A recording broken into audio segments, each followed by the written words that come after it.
Today I have Michelle Wideman from Silverfort. She's the Chief Customer Officer, and she's going to break down her journey around deciding to have a partner success program and how is she managing it today. She's going to give you all the tips, tricks, so that you can set up one for yourself and figure out, is this the right timing? Michelle, welcome to the podcast. Thanks for having me. Great to be here. Maybe we can just start. Who is Silverfort? What kind of clients do you work with? Do you have a customer success team? Silverfort is a unified identity protection platform. I am super excited to announce we literally just received our $116 million in Series D funding at the end of January. We announced it publicly. So yes, we have a ton of customers. We are growing like crazy. I just hit my 1-year anniversary with Silverfort. And when I joined a year ago and I was interviewing in January of 2023, we had roughly 260 customers, and we're already over 550 customers within a year. So everybody needs security. There's not one set vertical we serve. It's more of there aren't any verticals we don't serve. So we help a lot of companies maintain and get their cybersecurity insurance as well. What brought about the need to create partner success program? The thing with Silverfort is we are a partner first company. So what that means is every deal we do needs to go through a partner. So when I learned that, I broached the subject with the executive team to say, have we thought about having a partner success team, or why haven't we, given we are a partner first company? And similar to the market in general, how to do a lot of education on what a partner success team can look like. Because when you look at success holistically, people are used to CSMs and understand the value of them. Then we went through the stage where we had to kind of explain what's the value of success operations and how critical that is. And now I think we're starting to focus on what is partner success and how do you know when you need one. And the components that I look at is, what is your sales model? Are you a product driven company or are you a more sales company? And when I learned that all of our deals were going through the partners, I said, okay, that's a good indicator that we need one. And then other things to start to think about is there's multiple different types of partnerships. There's OEM, there's MSP, smaller local regional system integrators, and then you have your global system integrators. What I have seen in the companies that I have worked at is when you have OEM, when you have partners that are providing support and success motions, and when you have partners that are providing MSP, they have a lot more questions than your normal customers do, and they tend to overwhelm the support teams, and it's not a great partner experience for them to constantly call into the support center. So it's much easier to give them a dedicated partner success manager or a partner technical manager that knows their environment and can help have a more pleasant support experience, expedite their responses, and not kill your support teams as well, which is a component of the organization that I'm at. So you're coming in a year before. Sounds like some of the challenges you've seen is that you have very specific types of partners that actually need a little bit of a different service than what customer success and technical support can deliver, which honestly are set of functions that by design are for direct customers. Besides just needing to answer different types of questions, what other challenges we've seen that were happening with these partners besides getting the right questions answered in a timely manner? And what else kind of wins or lack of opportunities were you hoping to bridge and bring into the fold with this new partner success manager? And you also mentioned the technical partner manager. So maybe you can kind of share what were the challenges you were hoping to solve? Yeah, totally. So anytime, again, when you join a new company, you go on your listening tour. And then after you go on your listening tour, you start to also analyze a lot of data as well. And given we're success, we're always looking at what are our retention rates and what are our upsell or incremental opportunities that we have. And when I started to pull our retention rates and I was analyzing churn, I saw a trend that some of the customers that were actually leaving us were being managed by our partners that were providing the support and the success motions. So that was an alarm to me that, hey, we need to dive into this. It's probably a good guess that our partners need more certification and more education and more insights into customer usage to better enable them to provide an optimal customer journey and minimize the churn. And then on the flip side of it as well, we start to educate our partners on what are the triggers that we should be looking for that are going to be driving adoption, but also driving those upsell opportunities too. So it's been a few months now because you've been in the role for a year. Took you a couple months to figure, okay, we need that function, set it up in motion. 12 months later, from realizing the issue to building some solution, it's probably not in full maturity yet. What are some of the impact that you're seeing on churn, on your relationship with partners? Right now, the team will tell you I am a big dreamer and I have these huge visions and dreams. And I've done partner success at other companies that I've been at as well. So I kind of knew the outline of what I wanted to set up. But I think it's always good to get validation from the partners that the stuff I'm dreaming would actually provide value. So we're meeting with some of our critical partners, our key strategic partners right now, and we're walking them through what we'd like to propose our partner success program look like. And there's two key components to this. One, there's the partner health score, because I think it's extremely important for us to be transparent with our partners with how they're doing. So we've created a partner health score that is composed of a few different components. We're looking at what is the number of new customers that they're bringing on board. What do their renewal rates look like? How are they doing with their land and expand opportunities? What's the average customer health score of all of their customers?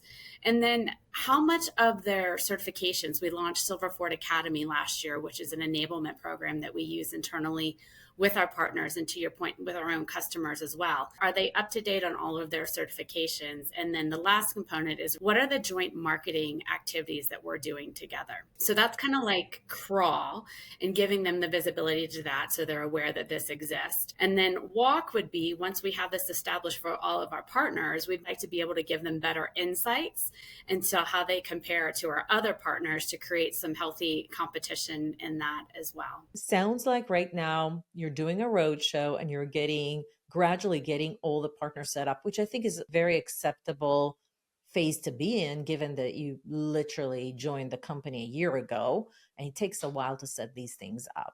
Out of these components, what are you feeling some of the leading indicators that you're actually doing things right?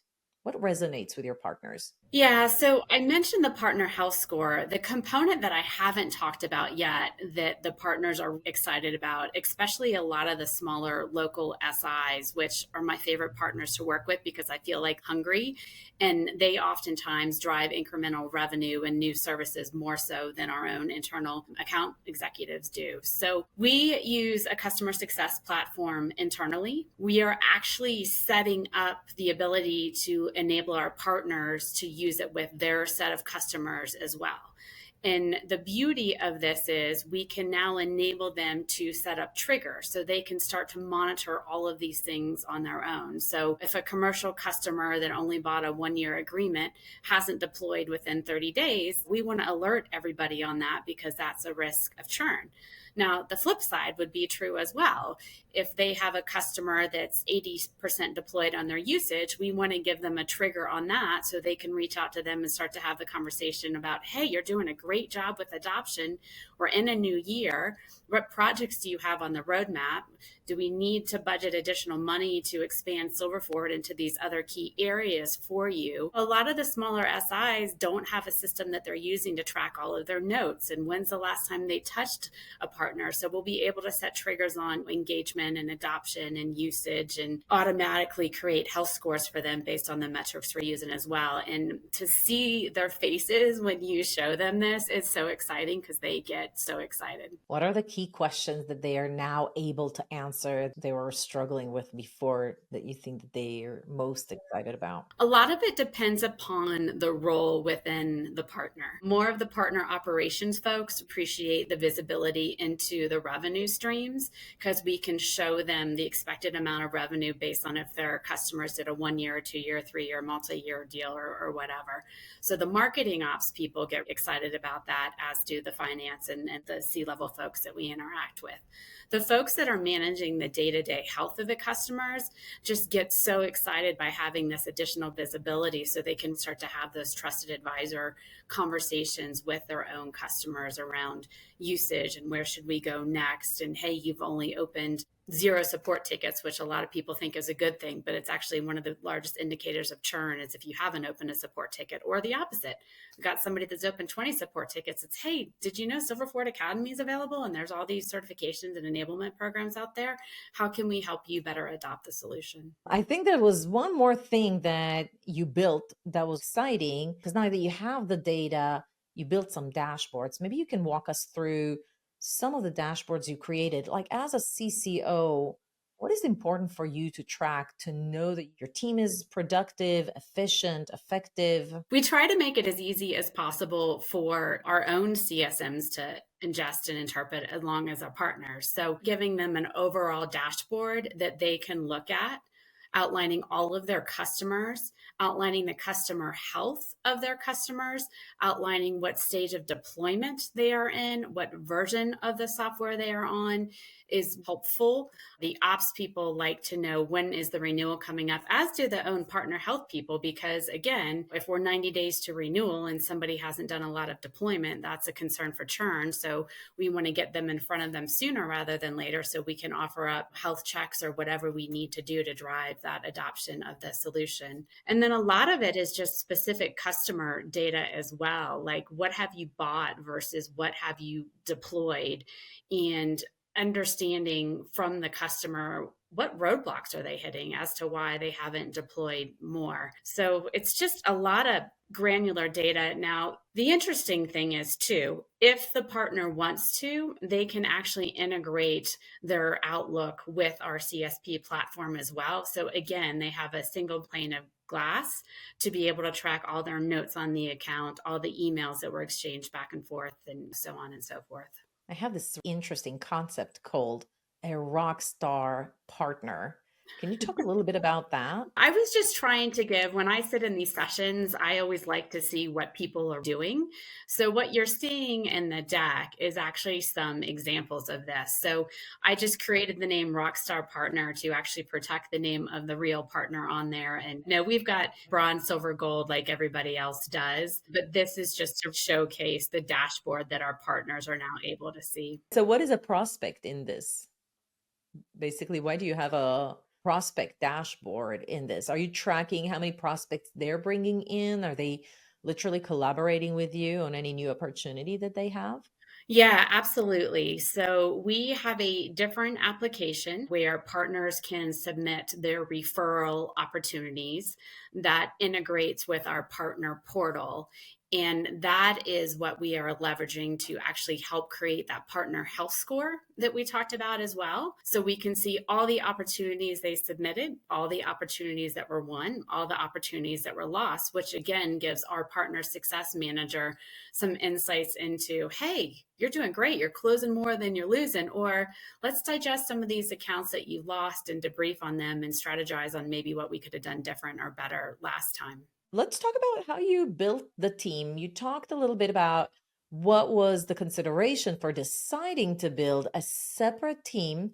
And by the way, at that point, you already had how many customer success managers and how many technical support managers? There's roughly 43 people on the team. We made 20 hires last year, if you count myself in that. And we're going to make about another 21 hires this year as well, if you look at the existing model. So again, first year at a company, you come in, you do your assessment, and we made a lot of changes. We do not have a professional services organization at Silverfort. The customer success managers were doing all of that.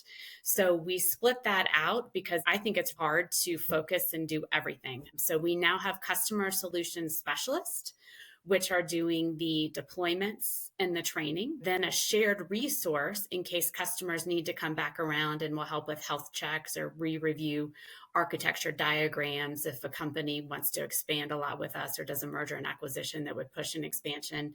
And then the customer success solutions are also a shared resource for the partner success managers as well. So they'll help onboard our partners. So typically, what we do when we have new partners that are either going to provide professional services for Silverfort or they're going to be doing Silverfort deployments is we will do 2 deployments and they will shadow us. And then the partner will do 2 deployments and will shadow them. And then I have my typical CSMs that are segmented out by commercial CSMs, enterprise CSMs, and strategic CSMs. That was something new I put in place last year because when I joined, we had no customer segmentation. So we were treating our customers that spend $7,000 with us the same as we were treating our customers that spend over $1 million with us, which they have varying needs. So we wanted to better align the teams to better fit those customer needs. And then that's why we put the partner success team in place as well, was to align with the partners and really enable them to do a better job supporting their customers. Because we kind of view it as a win-win-win-win situation. If we're doing a good job supporting our partners, they're doing a good job supporting their customers, which means they're going to stay with us and buy more, which is then a win for Silverfort as well. And then I have your typical support team and operations team as well. And then a dotted line to the renewals team. So I meet with our renewals person every week to go through all the health scores and, to look at the forecast and identify any accounts that we are concerned about, which also includes any of the partner customers that are at risk. You increase the specializations in the roles to give the customer or whomever you're working with, like a partner, a better experience, but also I think it kind of allows you to scale because now there's less skills required per each role. It's more specialized. It's easier to even hire for something like that. I totally agree with you at all levels. And like I said, when I joined, we had roughly 260 customers, and now we have over 550. And when we're growing at this rapid pace, which is awesome and part of the thrill in joining Silverfort, you've got to put the team in place that can scale and support it. If anybody's watching, you see the transition. When you grow a team or when your company grows, what you want to do is first, of course, grow the team, but also create specialized roles. Territories will become smaller and more specialized roles will emerge when the company grows, especially when it grows fast. Kudos for you for pulling that off so quickly because, like you said, there was just 100 and something accounts when you joined. If you didn't do this maneuver quickly enough, by the time you got to approximately 500 accounts, you would have been in a real big trouble. Yeah, and we need to know where to focus. We didn't have a customer success platform when I joined. So that was like rule number one, was trying to pivot the organization from being super reactive to now setting all of these usage triggers for our internal customer success people, but also for our partners, because everybody needs to know where to focus. I mean, I think customer success is one of the easiest jobs where you could just lose yourself in all the bombs that are dropped on you every day. And you've got to understand where you need to focus and where you should start and have those insights, which is why these CSP tools are just so helpful. You split the team, you created specialized roles, and you set up a partner success program. Initially, who did you hire and how many did you hire? Out of the gate, I just hired a director of partner success to help me outline the vision and the strategy. He joined us in October of last year, and we have a rec open right now. So if there's anybody out there who's interested in partner success and wants to come work for Silverfort, shameless plug, this year. And we'll continue to monitor how many of the customers as they come on board will be managed by what we call CS by partner, is the way that we flag it inside of Salesforce, or they'll be handled CS directly through us. And then that will help us understand where we need to hire additional either partner success managers or customer success managers. What are you looking for in a first hire versus down the road hire for a partner success manager? Does it matter like the type of partner or the fact that it's early on versus later on? Like, what are your thoughts around skills? When I was interviewing for the director of partner success role, type of partner definitely matters in my mind, because how you interact with a reseller or a distributor is very different than how you interact with a partner who is actually providing the success and the support motions, or actually doing the implementation and professional services, or providing staff augmentation, which is a request we're getting from a lot of our customers. So I tried to look for, and was lucky enough to find somebody who had a well-rounded experience in working with all partners, from resellers to distributors to OEM to MSP. And it can be a mix. I mean, there's a lot more people out there that are definitely on the pre-sales side of things and are used to being a channel account manager. And that's okay. I know some people on my team even pick on me, because if you look at my own career, the bulk of it was in sales. And then I came over to the right side, as I call it, and joined the success ranks, which I love. And I always used to joke that I was doing customer success as a sales rep before customer success was even a thing. So I think there's a lot of people that are on the pre-sale side of things that are focused on making their partner successful and ultimately their end customer successful, which are some of the key qualities that we're trying to look for. Yeah, you're looking for the right mindset, essentially. What differentiates a partner success manager from a customer success manager? Yeah, it's a little bit of a different mindset, because with the partner success managers, you're dealing with one person that could have a much larger impact if they're managing a book of business that's, I don't know, $20 million in revenue versus a customer that's $17,000 in revenue. So you need to make sure they can clearly and easily articulate the value proposition of Silverfort and have a strong drive and determination to make their customers successful as well. And you have to build that trust, be excited to work with them to outline, okay, what is your account portfolio and where is the white space and how can we drive joint marketing activities together to go attack that component of your customer base, kind of thing. So I think the impact of working with the partner success managers could be much larger than the individual CSMs if we're working with a CSM that has 80 customers but are only $10,000 in ACV each. We talked about health score, your key KPIs that drive that health score. We talked about how does the change in your organizational structure happen and the role definition, and how do you hire the first one? Any unexpected challenges in rolling this program out so far? Honestly, the biggest challenges we've had, which might not be a surprise, was our own internal data, and just being able to get, when I joined the company, like, where's our list of partners and what type of partner are they and which partners are providing success and support motions and which ones aren't. That took a lot longer than I would have liked to had, but I think every organization I have ever worked at, everyone complains about the hygiene of their data.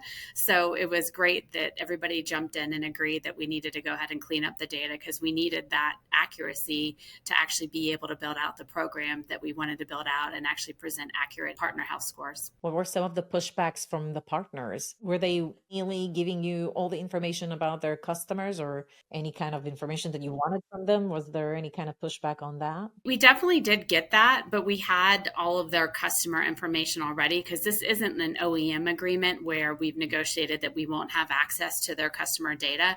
I have worked in those situations in the past. We don't have that here right now. So most of it, they were just excited to have the additional visibility, because they realized the power it can give them to become more of a trusted advisor to their customers. So again, it goes back to that whole win-win-win situation. And you mentioned there's like 4 or 5 different types of partners. The ballpark of your types of partners where you felt like this program was official and very well received from your partners, what type of partners are they?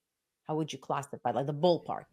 Yeah, so the ones that we're focusing on too, because I'm a big fan of Crawl, Walk, Run, is the partners that are providing CS and support motions, because those are the ones right now that have the biggest risk of churn. After that, we're looking at partners. We have focus partner accounts and also partners that are providing professional services and staff augmentation. It's hilarious because the channel account managers have definitely found out and are excited that we have a partner success team. And a lot of them have said, I've never worked at a company before where we have this. And they're like, hey, can you do the distributors? And hey, can you do the resellers? And hey, and I'm like, we will. But remember, I'm a team of one right now on our partner success manager, and we're trying to hire for a second one. So we'll definitely look at supporting more of the distributors and the resellers next year as we go. And I'm sure there's ways that we can start to onboard them in a more of like a digital touch approach now. But our partners that are providing a CS motion, we want to be meeting with them at least monthly, if not every 2 weeks, to say, hey, here's what we're seeing. What are you seeing? How can we help you out more here? Where do you think we should go here? Because those are the accounts that we feel have the most risk of churn and also the most opportunity for upsell. You're going to serve them with a higher touch model, obviously. Absolutely. Can I ask you, why not start with resellers and distributors? What type of different challenges are you seeing with that cohort of partners? I don't have major problems there right now when I look at churn. I think it's more uncovered opportunities that we might not be getting the incremental revenue that we could be driving through those partners. But step number one, stop the bleeding where I see the bleeding, get those partners under control, and then we'll start to figure out where do we go from here. Got it. One would argue that with resellers and distributors, it's like a buffet. They have many vendors they can choose from. So the risk in sharing information, but also the resistance to give you information potentially could be bigger. Would you agree with that? I would definitely agree with that. And it varies a lot by region as well when you start working with the larger resellers of what vendors they prefer and what vendors that they don't prefer. So it goes back to that whole trusted advisor relationship we were talking about. And the partner success managers have to build strong relationships with their key point of contact. But also, if we look at some of these resellers, they have hundreds, if not thousands of account executives out in the field. So we need to make sure we understand what we feel safe providing them with versus the CS by partner ones are easy for us because we know what they need to be successful. So we got to empower them first, and then we'll figure out what we do with the rest of them. Michelle Wideman, you are just amazing, such a rock star. Thank you so much for coming in on our podcast and sharing what you're doing. I'm sure it's going to educate a lot of people that are watching this. Yeah, absolutely. I appreciate you having me. And I'm out on LinkedIn. So if anybody watches this and wants to geek out more on partner success or success in general, feel free to hit me up. I think that's one of the things I love about the success community more so than the sales community is there's a lot more camaraderie amongst all of us out there. So absolutely hit me up. Everyone, if you liked this video, you got something out of it, give it a like. Put it in the comments below. What did you get the most out of this? What was your aha moment? And with that, I'll see you on our next podcast episode.